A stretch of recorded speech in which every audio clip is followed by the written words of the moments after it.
Hello students, welcome to chemistry room. हम लोगों ने लास्ट लेक्चर में इलेक्ट्रोकेमिस्ट्री देख लिया था।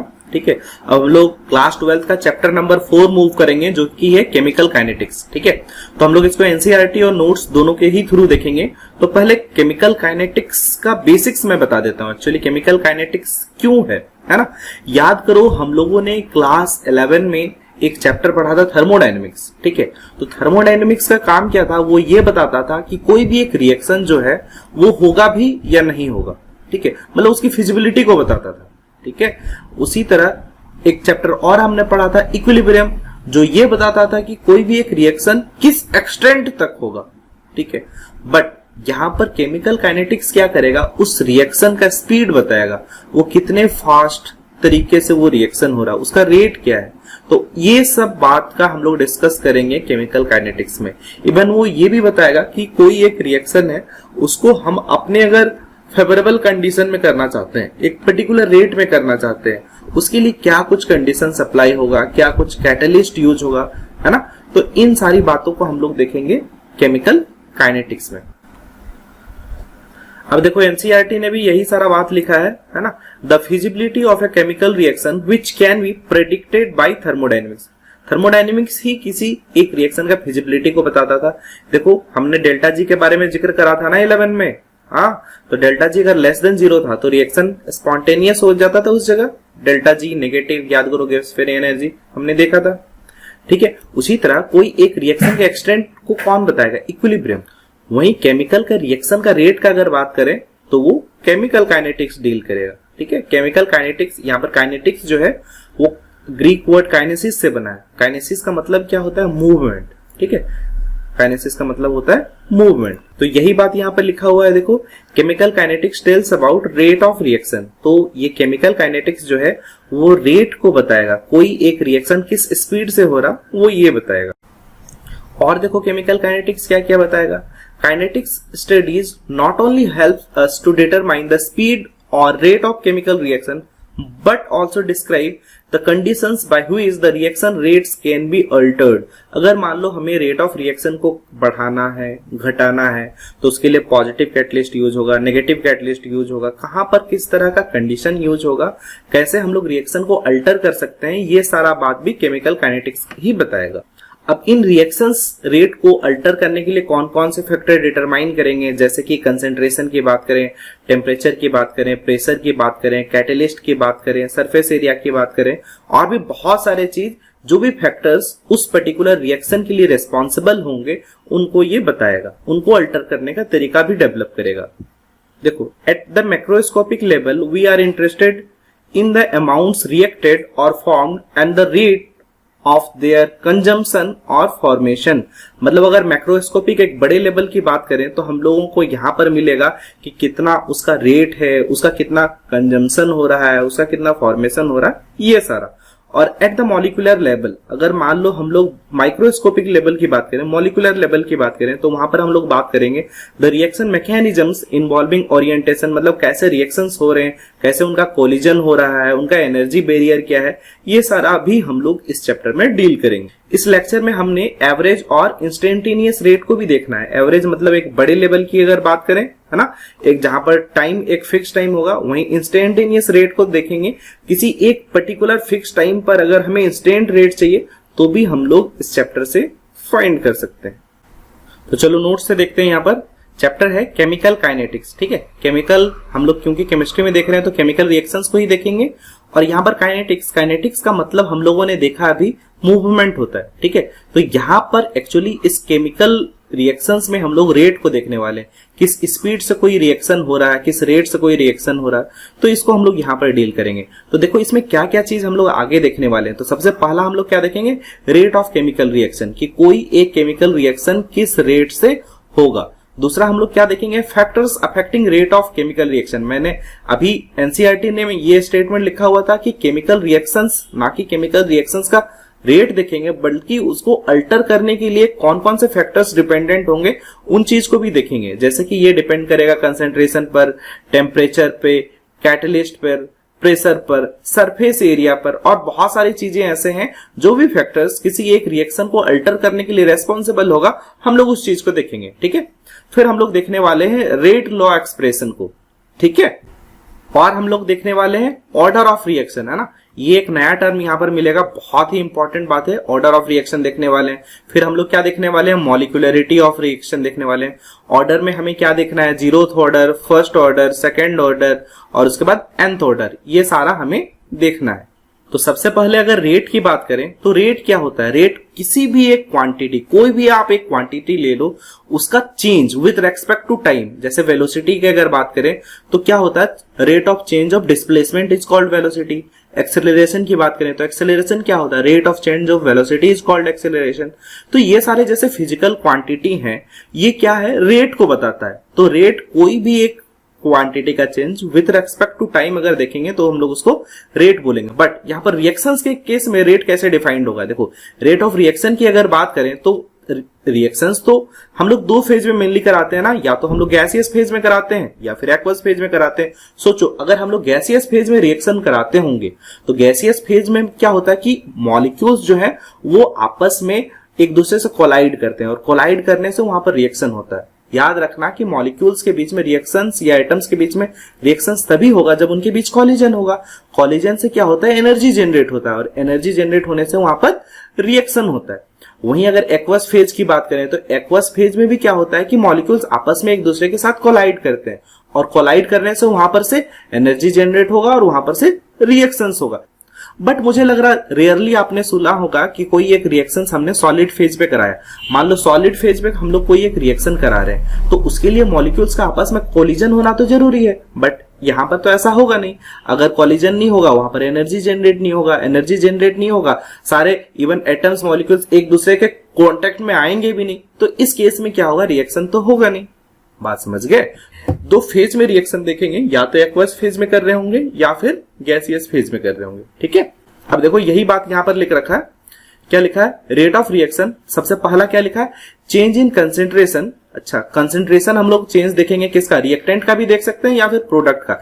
देखो मान लो कोई एक रिएक्शन है, ए से बी बन रहा है, ठीक है, या यूं कहें कि रिएक्टेंट से प्रोडक्ट बन रहा है। ठीक है, तो रिएक्टेंट से प्रोडक्ट बनना, तो एक बात बताओ, यहां पर ये जो रिएक्टेंट है ये इसका कंसेंट्रेशन धीरे धीरे कम होगा। अगर मान लो गैसियस फेज में करा रहे हैं तो इसका प्रेशर तो धीरे धीरे कम होगा ना, और उसी तरह मान लो गैसियस फेज में इसको करा रहे हैं तो इसका प्रेशर धीरे धीरे क्या होगा, बढ़ेगा।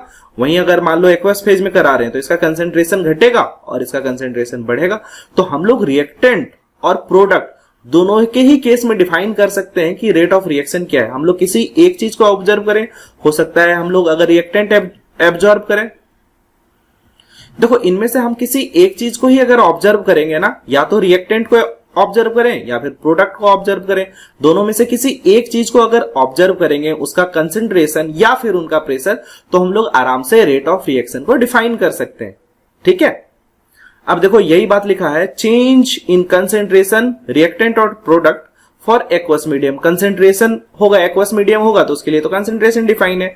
वहीं एक और क्या लिख रखा है, change in pressure of reactant और प्रोडक्ट, या तो रिएक्टेंट या प्रोडक्ट। अगर मान लो गैसियस फेज में होगा उस केस में तो प्रेशर जिम्मेवार होगा ना, देखो यहां पर लिख रखा है फॉर गैसियस मीडियम, ठीक है, या फॉर गैसियस फेज।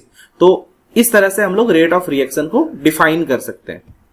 देखो इसको कंबाइंड वे में हम लोग एक साथ बोल देते हैं, चेंज इन कंसेंट्रेशन और pressure of reactant and product with respect to time. यहां पर विथ रेस्पेक्ट टू टाइम, यही तो रेट को बताएगा ना, is called rate of chemical reaction. ठीक है, अब हमने देखना है टाइप्स ऑफ केमिकल रिएक्शंस, है ना। केमिकल रिएक्शन कितने टाइप्स के होते हैं अकॉर्डिंग टू रेट, रेट के बिहाफ पर कितने टाइप्स में होते हैं। सबसे पहला जो है very fast reactions. Very fast reaction, नाम से ही पता चल रहा है ना, वेरी फास्ट, नाम का मतलब क्या है कि वैसे रिएक्शंस जो बहुत ही ज्यादा फास्ट हो। ठीक है, तो देखो इसमें क्या लिख रखा है definition, which completes in fraction of time. बच्चे बहुत फास्ट होता है, फ्रैक्शन ऑफ टाइम में ये सारे रिएक्शंस हो जाते हैं। तो वैसे रिएक्शंस जो काफी कम समय में हो जाते हैं उसको हम लोग क्या बोलेंगे, वेरी फास्ट रिएक्शन। ठीक है, अच्छा इसके एग्जांपल क्या लोगे, जैसे इसके एग्जांपल्स देखो लिख रखा है आयनिक रिएक्शंस। एक बात बताओ, आयनिक रिएक्शंस जो होते हैं ना बहुत फास्ट होते हैं। इसका रीजन क्या है सुनो, एक्चुअली अगर मॉलिक्यूलर रिएक्शंस की बात करोगे तो मॉलिक्यूलर रिएक्शन में मान लो पहले ए कहीं पर बॉन्ड बना होगा प्लस, यहाँ पर अगर बी की बात करें, अगर मॉलिक्यूलर रिएक्शंस होंगे तो सबसे पहले बॉन्ड तोड़ना पड़ेगा ना, तभी जाके तो नया बॉन्ड बनेगा। बट अगर हम लोग आयनिक रिएक्शंस की बात करें तो आयनिक रिएक्शंस, मान लो न्यूट्रलाइजेशन रिएक्शन हमने ले लिया, एसिड बेस रिएक्शन, मान लो HCl का हम लोग रिएक्शन कराएं NaOH से, तो एक बात बताओ, क्योंकि आपको पता है ना ये सारा तो स्ट्रॉन्ग इलेक्ट्रोलाइट है, अगर स्ट्रॉन्ग इलेक्ट्रोलाइट है तो एक्वस मीडियम में ये पहले से तो डिसोसिएट होगा, राइट। अगर ये पहले से डिसोसिएट होगा तो यहां पर बॉन्ड तोड़ने की आवश्यकता नहीं पड़ेगी, और बॉन्ड तोड़ने की आवश्यकता नहीं पड़ेगी तो हमें बाहर से एनर्जी सप्लाई नहीं करना पड़ेगा, और अगर हमें बाहर से एनर्जी सप्लाई नहीं करना पड़ेगा मतलब रिएक्शन तो फास्ट हो जाएगा ना, क्योंकि उसके बाद तो केवल प्रोडक्ट का ही तो फॉर्मेशन होना है, ठीक है, वहां पर बॉन्ड तोड़ने की जरूरत नहीं है, तो उसके बाद रिएक्शंस फास्ट हो जाएगा। तो जितने तरह के भी आयनिक रिएक्शंस हैं आप जान लो ये बहुत ही फास्ट रिएक्शंस होता है। क्यों? क्योंकि यहाँ पर बॉन्ड तोड़ने की तो आवश्यकता ही नहीं है, ठीक है। उसी तरह जैसे ये वाला रिएक्शन आप लोगों ने पढ़ा होगा, NaCl का AgNO3 के साथ रिएक्शन क्या होता है बच्चे, याद करो, AgCl का व्हाइट प्रेसिपिटेट मिल जाता है ना AgCl के साथ, और उसके बाद यहाँ पर NaNO3 बन जाएगा। तो ये रिएक्शंस भी जो है वो काफी फास्ट होता है, ठीक है। उसी तरह मैंने अभी ये न्यूट्रलाइजेशन रिएक्शन बताया था, एसिड बेस रिएक्शन है ना, बेस और एसिड पर का रिएक्शन, ये क्या होगा, बहुत ही फास्ट रिएक्शन होगा। याद रखना आप हमेशा एक बात कि हम लोग केमिकल काइनेटिक्स में वेरी फास्ट रिएक्शंस को डील नहीं करेंगे, क्योंकि ये इतना फास्ट होगा कि हम लोग कोई एक फाइनाइट टाइम में इसका स्पीड चेक ही नहीं कर पाएंगे। तो बहुत फास्ट रिएक्शन जो भी होगा केमिकल काइनेटिक्स उनको डील नहीं करता, ठीक है। सेकेंड टाइप पर का रिएक्शन देखो क्या है, यह है वेरी स्लो रिएक्शन, नाम से ही पता चल रहा बहुत ही ज्यादा स्लो। तो वैसे रिएक्शंस जो कि बहुत ही ज्यादा स्लो होते हैं, मतलब जो बहुत टाइम लगाता है काम करने में, घंटों लगाता है, पूरा दिन भी लग सकता है, महीनों लग जाते हैं, तो ऐसे ऐसे रिएक्शंस जो होते हैं वो वेरी स्लो रिएक्शंस होते हैं, ठीक है। कभी कभी तो ईयर्स में भी रिएक्शंस चले जाते हैं। तो वैसे रिएक्शंस जो बहुत ज्यादा टाइम लगाता है, बहुत ज्यादा टाइम के बाद कंप्लीट होता है, उसको हम लोग वेरी स्लो रिएक्शन बोलेंगे। याद रखना chemical kinetics very slow reactions को भी डील नहीं करता है। तो देखो यहाँ पर क्या लिखा है, which completes in very very long time, बहुत लंबा टाइम लगाता है, उसको हम लोग वेरी स्लो रिएक्शन बोलेंगे, ठीक है। जैसे कि रस्टिंग ऑफ आयरन, बच्चे सोचो रस्टिंग ऑफ आयरन खुद में एक स्लो प्रोसेस है, आयरन का रस्ट लगने में तो कितना दिन लग जाता है। वहीं पर आजकल तो ऐसे मेथड्स आ गए हैं, मतलब यहाँ पर हम लोग आयरन को अगर पेंट कर दें, उसके ऊपर कवर चढ़ा दें, तब तो रस्टिंग में और भी ज्यादा टाइम लग जाएगा, तो फाइनली स्लो तो हो ही गया ना। तो वैसे रिएक्शंस जो बहुत ज्यादा स्लो होते हैं उसको हम लोग क्या बोलेंगे, वेरी स्लो रिएक्शन, ठीक है। जैसे ये एग्जांपल ले लिया रस्टिंग का, 4Fe + 2O2 आयरन और ऑक्सीजन से रिएक्शन जो होगा ये मॉइस्चर, और याद रखो यहाँ पर CO2 भी होता है, तो वहां से क्या बनता है, हाइड्रेटेड आयरन ऑक्साइड, इसको हम लोग क्या बोलते हैं, रस्ट, है ना। Fe2O3 और XH2O, इसका नाम क्या है, रस्ट, है ना। तो ये रस्टिंग ऑफ आयरन बहुत ही स्लो प्रोसेस है, इसको भी केमिकल काइनेटिक्स डील नहीं करेगा। अब थर्ड टाइप पर के रिएक्शंस में आ जाते हैं जो कि है मॉडरेट स्पीड रिएक्शंस। मतलब नाम से ही पता चल रहा है ये ना तो वेरी फास्ट है और ना ही वेरी स्लो है, ये बीच में, मतलब कि वैसे रिएक्शंस जो कि एक फाइनाइट टाइम में हो जाते हैं ना। तो वही लिखा हुआ देखो, which completes in fixed time, कोई एक फिक्स टाइम होगा, मतलब कोई एक फाइनाइट टाइम में जो कि हम लोग मेजर कर सकते हैं, उसमें अगर हो जाता है हम लोग इसको काउंट कर सकते हैं, तो इस टाइप पर के रिएक्शंस को हम लोग क्या बोलेंगे, मॉडरेट स्पीड रिएक्शंस। और आप एक बात हमेशा याद रखना कि केमिकल काइनेटिक्स इन्हीं टाइप पर के इक्वेशंस को डील करता है जिनमें एक फाइनाइट टाइम लगता है ना। तो देखो ऑल मॉलिक्यूलर रिएक्शंस, जितने भी मॉलिक्यूलर रिएक्शंस होंगे ना मैक्सिमम, वो मॉडरेट टाइप ऑफ रिएक्शंस होंगे, क्योंकि यहाँ पे देखो बॉन्ड पहले टूटेगा फिर तो नया बॉन्ड बनेगा। जैसे अमोनिया का फॉर्मेशन की बात करो, N2 + 3H2 गिव्स क्या होगा, 2NH3। तो इस टाइप पर का जो रिएक्शन होगा ना ये फाइनाइट टाइम में होगा, और इसीलिए इसको हम लोग क्या बोलेंगे, moderate speed reactions. Is it okay? और केमिकल काइनेटिक्स केवल मॉडरेट स्पीड रिएक्शंस को डील करेगा, इससे पहले जो रिएक्शंस थे वेरी फास्ट रिएक्शन और वेरी स्लो रिएक्शंस, उनको केमिकल काइनेटिक्स डील नहीं करेगा, ठीक है। चलो नेक्स्ट सब टॉपिक में मूव करते हैं। इसमें हम लोग देखेंगे calculation of rate of reaction, है ना। कोई एक रिएक्शन का रेट को कैसे कैलकुलेट करेंगे। तो मान लो आर्बिट्ररी कोई एक रिएक्शन हमने ले लिया, है ना, A से बन रहा है B, ठीक है। स्टार्टिंग में ये A था, अब उससे A से B का फॉर्मेशन हो रहा। याद रखना है इसमें इस रिएक्शंस को हम लोग कैसे पढ़ेंगे, A का 1 मोल B का 1 मोल बनाता है। सबसे पहले बहुत ही सिंपल सा रिएक्शन हमने लिया, ठीक है। अब T = 0 टाइम में सोचना है, तो जब 0 टाइम रहा होगा फिर तो उस समय रिएक्शन हुआ ही नहीं है। उस समय मैंने मान लो A का जो कंसेंट्रेशन था वो A0 मान लिया, स्टार्टिंग में इसका कंसेंट्रेशन A0 था, ठीक है। हम लोग कुछ भी मेजर कर सकते हैं, तो हमने A0 मान लिया। अब जब रिएक्शन हुआ ही नहीं है, इसका मतलब B तो बना नहीं है, तो B का कंसेंट्रेशन क्या हो जाएगा, 0। अब मान लो कोई एक particular time t equal to T, मैंने t टाइम मान लिया, तुम्हारी मर्जी है 10 second, 20 second, 50 second, t1 time, x time, कुछ भी मान सकते हो। उस पर्टिकुलर टाइम में मान लो इसका जो कंसेंट्रेशन होगा, अब देखो ए क्योंकि रिएक्टेंट है ना, तो रिएक्टेंट मान लो बात करें तो रिएक्टेंट याद करो इक्विलिब्रियम में हमने अगर मान low concentration versus time graph जो बनाया था, उस केस में क्या हुआ था, रिएक्टेंट पर का ग्राफ धीरे धीरे घट रहा था ना, धीरे धीरे तो घटता जाएगा, ठीक है। उसी तरह टी टाइम का अगर बात करें तो टी टाइम में मान लो ये जो ए है वो ए नॉट से घटकर 80 आ गया है, इसका कंसेंट्रेशन जो है 80 हो गया। तो इस 80 को हम लोग क्या बोल सकते हैं, 80 equal to A not minus X. देखो इसका एक्स मोल मान लो रिएक्ट कर गया, हमें नहीं पता ना कितना मोल रिएक्ट किया, तो हमने एज्यूम कर लिया मान लो एक्स मोल रिएक्ट किया है टी टाइम में। अब अगर इसका एक्स मोल रिएक्ट किया है, पक्का बात है इसका एक मोल इसका एक मोल बनाएगा। अगर इसका एक्स मोल रिएक्ट किया है तो पक्का बात है बी का भी एक्स मोल ही बनेगा। तो मान लो इसका कंसेंट्रेशन मैंने बीटी मान लिया और इसका एक्स मोल बन गया, ठीक है। यहां पर 80 जो कंसेंट्रेशन होगा वो पक्का बात है ए नॉट से कम होगा, क्योंकि रिएक्टेंट है ना, रिएक्टेंट का कंसेंट्रेशन तो यहां पर घट रहा होगा। वहीं अगर प्रोडक्ट की बात करें ना, प्रोडक्ट का कंसेंट्रेशन पर का भी ग्राफ बनाया था, मान लो इस साइड कंसेंट्रेशन है, इस साइड टेम्परेचर है, तो याद करो प्रोडक्ट पर का कंसेंट्रेशन देखो क्या है, धीरे धीरे बढ़ रहा होगा ना। तो स्टार्टिंग में तो 0 था, ये धीरे धीरे कैसा हो रहा, बढ़ रहा होगा। मतलब कि यहाँ पर x का वैल्यू देखो, स्टार्टिंग में 0 था, अब ये x, तो यहाँ पर बढ़ता हुआ नजर आया ना।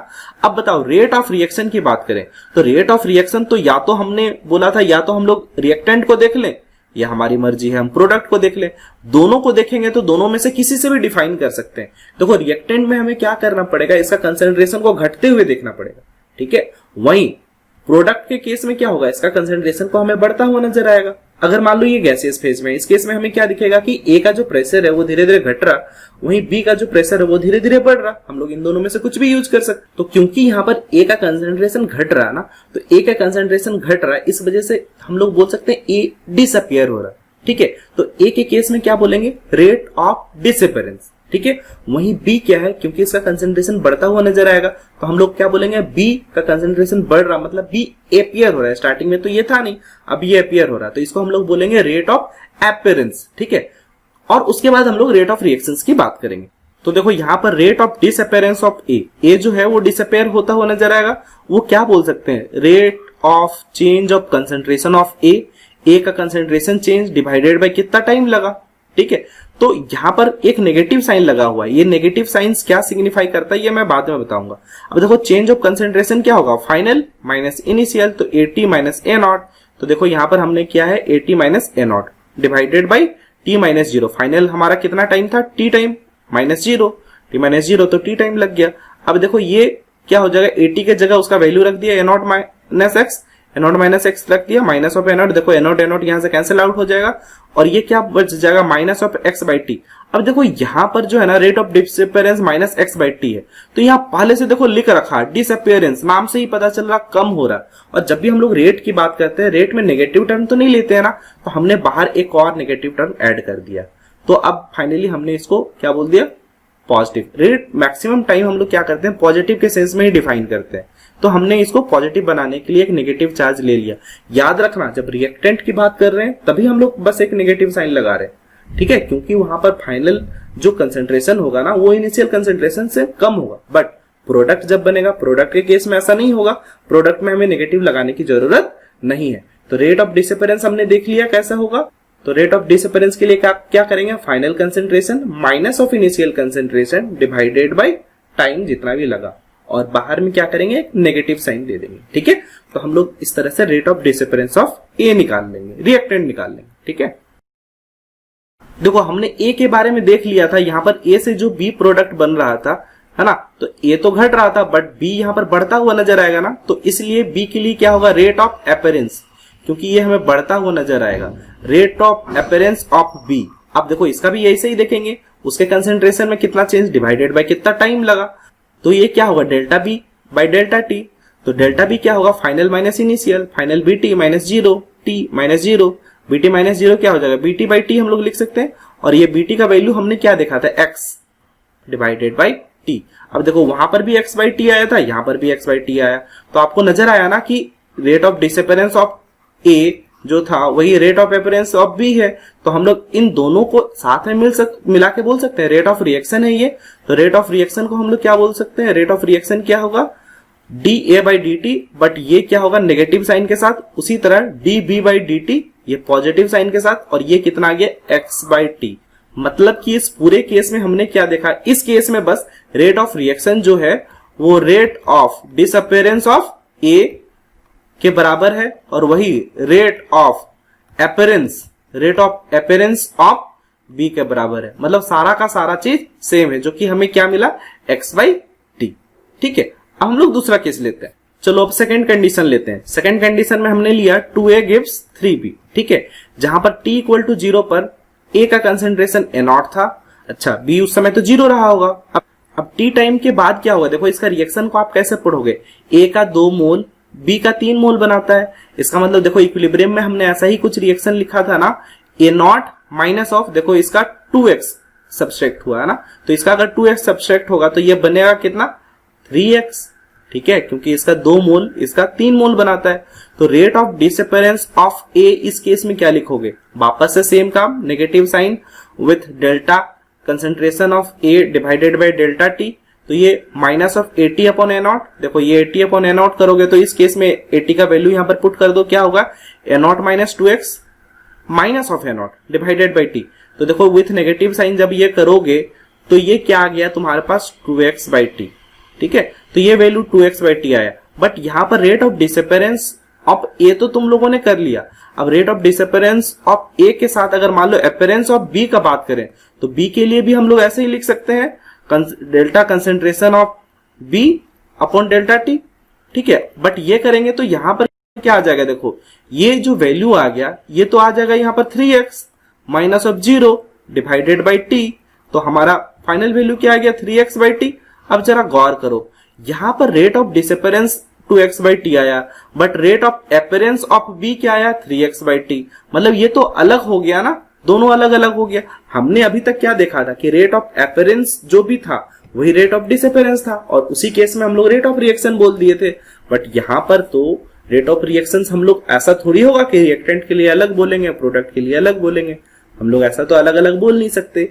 तो हम लोग उसके लिए है ना एक कन्वीनियंट वे डिसाइड किए। कन्वीनियंट वे क्या है कि हम लोगों ने ये सारा जो भी वैल्यू आया रेट ऑफ डिसअपियरेंस और rate of appearance, rate of reaction के लिए हम लोगों ने क्या किया, इन सारे वैल्यू को इनके कोफिशिएंट से डिवाइड कर दिया। मान लो यहाँ पर रिएक्टेंट पर का कोफिशिएंट कितना है 2। देखो तो यहाँ पर इसको अगर 2 से डिवाइड कर दोगे तो 2 से डिवाइड करोगे तो ये कितना आ जाएगा बच्चे, ये x बाई टी आ जाएगा। वहीं पर ये प्रोडक्ट जो है इसका कोफिशिएंट कितना है 3। इसको कि अगर मान लो आप 3 से डिवाइड कर दो या कहो कि 1/3 से मल्टीप्लाई कर दो, इस केस में भी ये वैल्यू क्या आ गया, देखो x बाई टी। आप देख रहे हो सेम चीज आता हुआ आपको नजर आ रहा है, यहां पर भी x बाई टी आ गया और यहां पर भी x बाई टी आ गया। तो इस केस में हम लोग बोल सकते हैं कि रेट ऑफ डिसअपियरेंस जो होगा वही यहां पर रेट ऑफ अपीयरेंस होगा। मतलब rate of disappearance equal to rate of appearance और equal to rate of reaction. तो कुल मिला जुला के हमने क्या देखा कि यहां पर हमने क्या किया है कि जो भी कोफिशिएंट है उस कोफिशिएंट से उसको डिवाइड कर दिया है हमने, और फाइनली इसी तरह से रेट लॉ बनेगा बच्चे। ठीक है, देखो वही बात यहां पर लिखा हुआ, rate of appearance of B हम लोग क्या बोल सकते हैं 3x माइनस 0 अपॉन टी। ठीक है, तो ये क्या आ जाएगा 3x बाई टी। अब देखो यहाँ पर रेट ऑफ रिएक्शन के लिए हमने क्या किया है, ए का कोफिशिएंट 2 था ना, तो देखो इसको 2 से डिवाइड कर दिया है ना, और क्योंकि ये रिएक्टेंट है ना तो वहां पर तो एक नेगेटिव साइन रहेगा ही, इक्वल टू। अब देखो बी का कोफिशिएंट क्या था 3, तो हमने 3 से डिवाइड कर दिया, ये कहो कि 1/3 से मल्टीप्लाई कर दिया। अब फाइनली यहां से हमारा क्या वैल्यू आ गया x बाई टी। तो यही होगा रेट ऑफ रिएक्शन। यहाँ पर delta A upon delta T क्या था, rate of disappearance of A. वहीं पर delta B upon delta T क्या है, rate of appearance of B. और ये equal to x by T जब आ गया 1/3 से इसको डिवाइड किया और इसको 1/2 से, तो उसको हमने बोला रेट ऑफ रिएक्शन। अब इसी बात को अगर हम लोग जनरलाइज कर दें, मान लो कोई एक रिएक्शन है small a plus small b. अच्छा, ये रिएक्शन से बन क्या रहा है small c plus small D.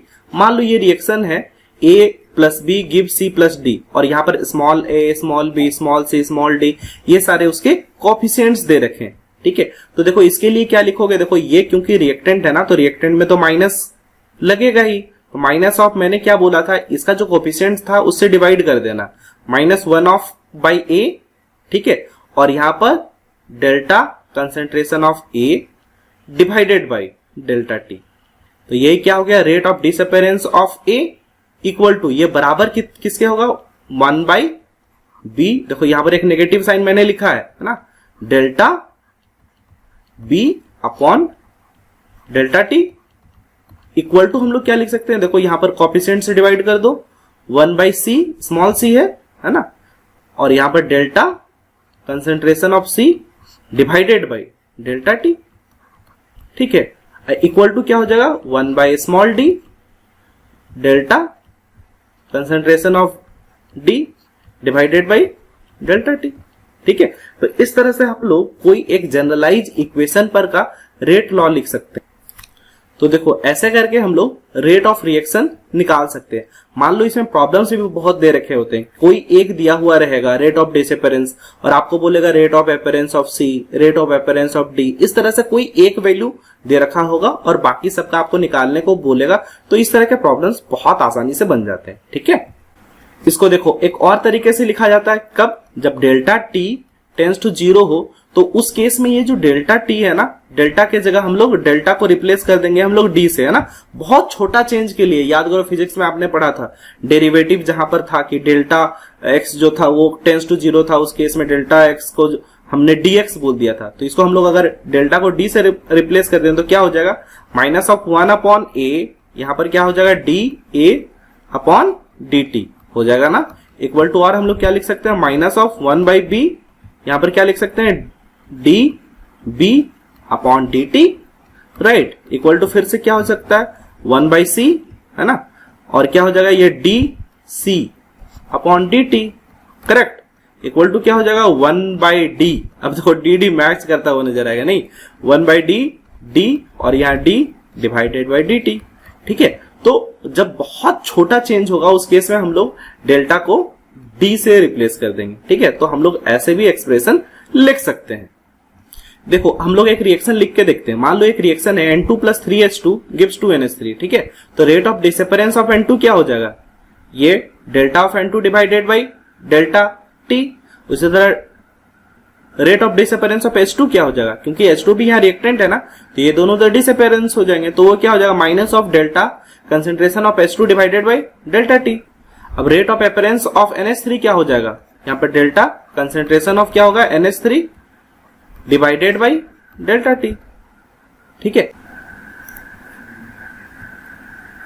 तो ये सारा तो लिख लिया, बट आपस में इन सब में अगर रिलेशन लिखना है तो इन सब में रिलेशन अब देखो क्या लिख सकते हैं, minus of delta concentration of N2 divided by delta T equal to minus, अब देखो ये इसका कोएफिशिएंट 3 है ना, तो 1/3 से मल्टीप्लाई हो जाएगा delta concentration of H2 divided by delta T equal to क्या हो जाएगा, देखो अब इसका कोएफिशिएंट 2 है तो आप इसको 1/2 से मल्टीप्लाई कर दोगे, डेल्टा कंसेंट्रेशन ऑफ NH3, है ना, डिवाइडेड बाई क्या हो जाएगा, डेल्टा टी। ठीक है, तो इस तरह से हम लोग लिख सकते हैं एक्सप्रेशन। इसी बात को हम लोग डी के फॉर्म में भी लिख सकते हैं, तो क्या लिख सकते हैं, minus of D N2 upon dt equal to minus 1/3, delta को बस d से रिप्लेस करना है, dH2 upon dt equal to, और क्या लिख सकते हैं, 1/2 dNH3 डिवाइडेड बाई dt, है ना, बहुत सिंपल सा है। चलो इसी कॉन्सेप्ट पर हम लोग एक प्रॉब्लम ले लेते हैं। देखो ये लास्ट ईयर ही नीट 2019 में पूछा गया है ना, कितना आसान से सवाल है। अगर इसको हम लोग डायरेक्ट करना चाहें तो हम लोग एक्सप्रेशन कैसे लिख सकते हैं, यहाँ पर मैं इस साइड लिख के दिखा रहा हूं, है ना, तो यहां पर क्या हो जाएगा, माइनस ऑफ dN2, ठीक है, divided by dt equal to हम लोग क्या बोल सकते हैं, minus of 1/3 dH2 upon dt equal to क्या हो जाएगा, यहां पर देखो 1/2 से मल्टीप्लाई हो जाएगा ना, dNH3 अपॉन dt। अब देखो इसमें से कौन सा ऑप्शन सही है, देखो कौन सा ऑप्शन सही होगा, माइनस ऑफ 1/3, ये तो गलत हो रखा ना, ठीक है, minus of 1/3 equal to half of, देखो नाइट्रोजन, ये हाफ तो यहाँ पर होगा ही नहीं, ये गलत हो गया ना यहाँ पर। वहीं पर minus of N2 upon dt, ये तो चलो सही है, 2 टाइम्स NH3, ये देखो 2 से मल्टीप्लाई कर दिया, ये भी गलत हो गया। वहीं थर्ड एक्सप्रेशन देखो, minus of dN2 upon dt equal to half of dNH3 upon dt, देखो minus of dN2 upon dt equal to half of DNH3 upon DT, मतलब ये सही हो गया ना, थर्ड ऑप्शन सही होगा। कितना सिंपल है। चलो एक और सवाल ले लो, है ना। For a reaction N2O5 gas से 2NO2 बन रहा है और हाफ ऑफ O2 बन रहा है।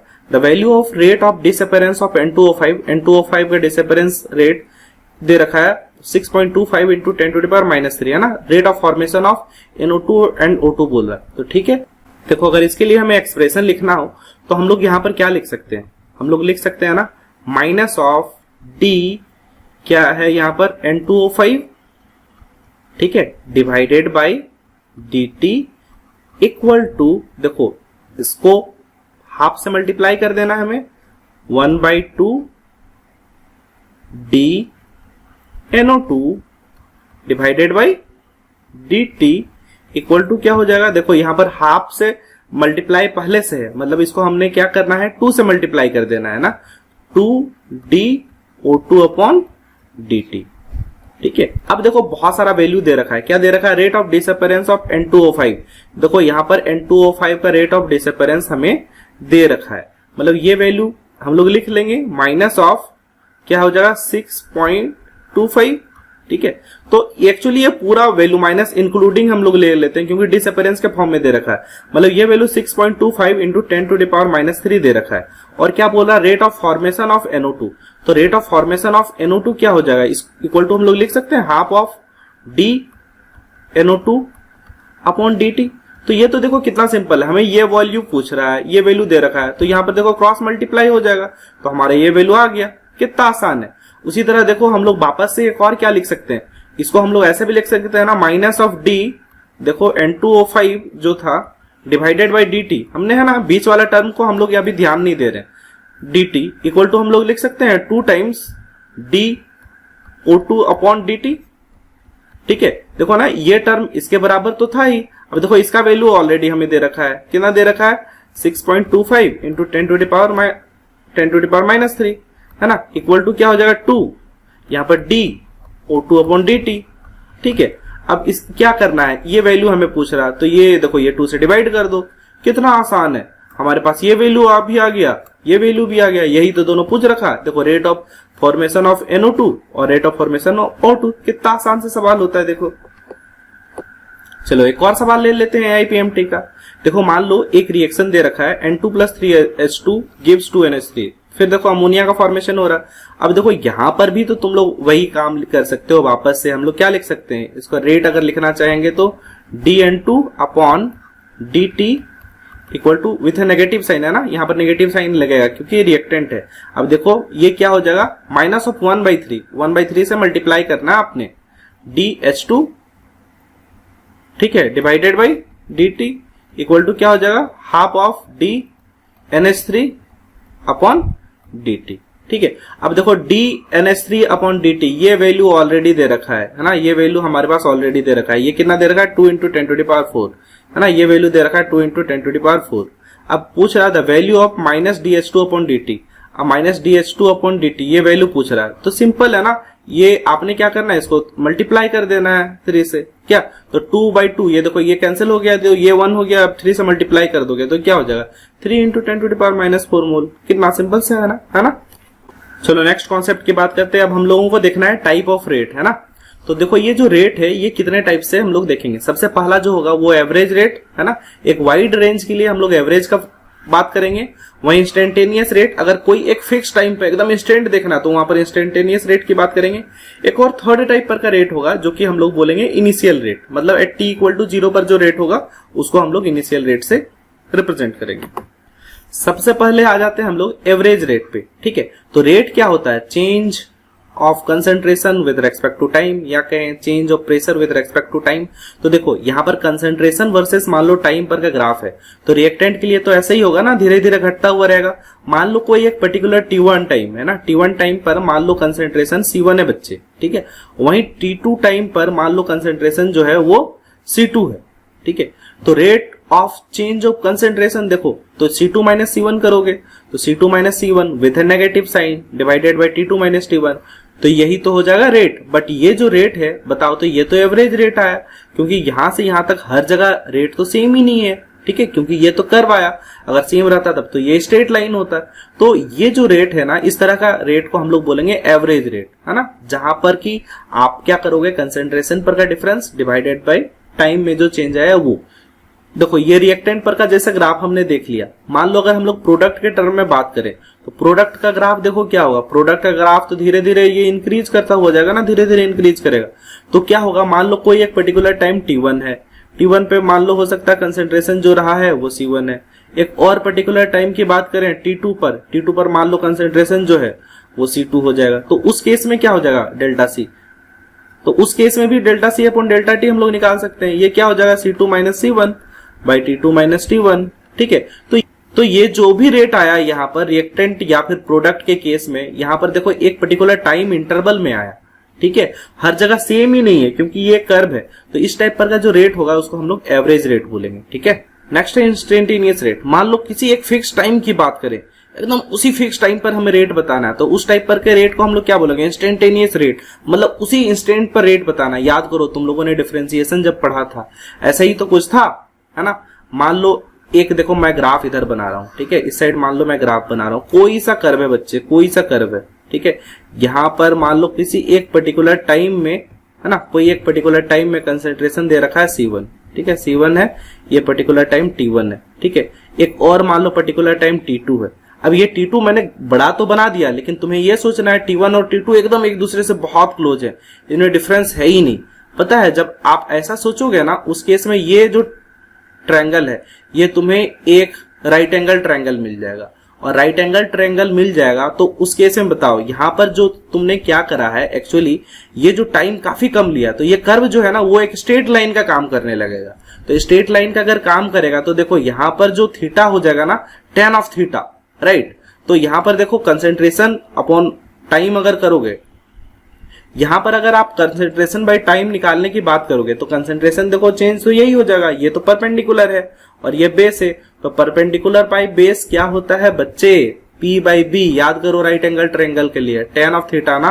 और इसी चीज को तो हम लोग डिफरेंशिएशन से निकालते हैं, इसी चीज को हम लोग स्लोप बोलते हैं ना।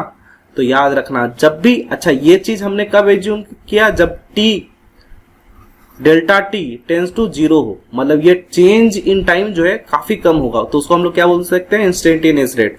तो अगर ऐसा सवाल होगा तो याद रखना ये कर्व पर का हम लोग अगर डिफरेंशिएट कर देंगे उस पर्टिकुलर पॉइंट में, तो ये हमें वहां पर से इंस्टेंटेनियस रेट देगा। ठीक है, तो delta C upon delta T, जहां पर डेल्टा T टेंस टू 0 है, इक्वल टू हम लोग क्या बोल सकते हैं, DC अपॉन DT। तो यहाँ पर देखो स्मॉल चेंज के लिए क्या हम लोग D से रिप्रेजेंट किए थे ना, पहले भी देखा था। तो ये क्या हो जाएगा, स्लोप ऑफ कर्व।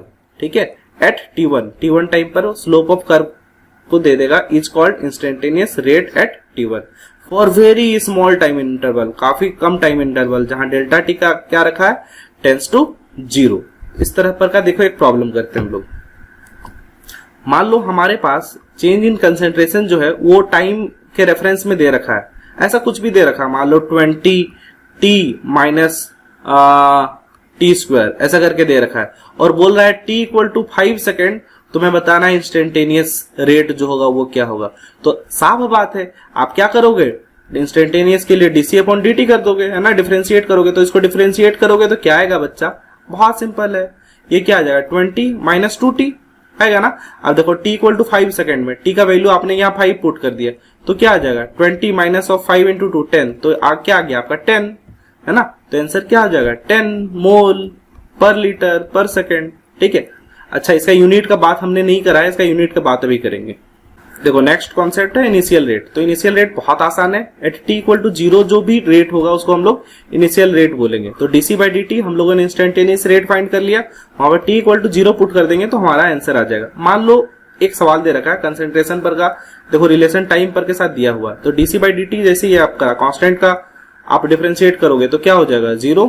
वहीं 30T के लिए हमने 30 लिख दिया, और ये क्या हो जाएगा 2T स्क्वायर का 2 इंटू 2T मतलब 4T हो गया। अब देखो T इक्वल टू 0 जब आपने पुट कर दिया तो DC बाई DT कितना आ गया, 30। ठीक है, अब ये जिस चीज में भी लिख रखा है, मान लो DC बाई DT हो सकता है मोल पर लीटर पर सेकेंड में होगा, या कोई भी यूनिट होगा वो हम लोग यहाँ पर लिख देंगे। तो देखो हमने यूनिट डिस्कस नहीं किया था, अब हम लोग यूनिट डिस्कस कर लेते हैं। तो रेट का यूनिट क्या होगा वो देखो। तो हम लोगों ने एक्चुअली जो रिएक्शन कराया वो 2 फेज में कराया, या तो एक्वस फेज में कराया या फिर गैसियस फेज में कराया। ठीक है, तो एक्वस फेज में हम लोगों ने क्या लिया था, कंसंट्रेशन पर का चेंज, और गैसियस फेज में हमने क्या लिया था, प्रेशर पर का चेंज। मान लो हम लोग केस 1 की बात करते हैं, कंसंट्रेशन की बात करें, तो रेट क्या होगा बताओ, change in concentration divided by change in time. तो चेंज इन कंसंट्रेशन, कंसंट्रेशन का यूनिट क्या होता है, मोल पर लीटर। ठीक है, और टाइम का यूनिट क्या होता है, सेकंड। तो हम लोग बोल सकते हैं मोल पर लीटर बाय सेकंड। मोल पर लीटर को कैपिटल एम से भी कई बार रिप्रेजेंट करते हैं और सेकंड को एस से, तो हम लोग इसको लिख सकते हैं मोल पर लीटर पर सेकंड। ठीक है, बहुत सिंपल है। तो देखो इसको मोल पर लीटर पर सेकंड भी हम लोग लिख सकते हैं। मोल पर लीटर को कैपिटल एम से भी रिप्रेजेंट किया जाता है, आपको पता होगा। केस 2 देखो, जब अगर रिएक्शन गैसियस फेज में कराएंगे, तो रिएक्शन अगर गैसियस फेज में कराएंगे तो रेट इक्वल टू क्या हो जाएगा, change in pressure divided by change in time. तो प्रेशर को हम लोग किस चीज से मेजर करते हैं, एटीएम से, और टाइम को हम लोग किस चीज से मेजर करते हैं, सेकंड से। तो हम लोग इसको क्या बोल सकते हैं, एटीएम पर सेकंड बोल सकते हैं ना। तो देखो एक यूनिट ये भी हो गया एटीएम पर सेकंड। ठीक है, हम लोग आज यही रखते हैं, नेक्स्ट अगले क्लास में डिस्कस करेंगे।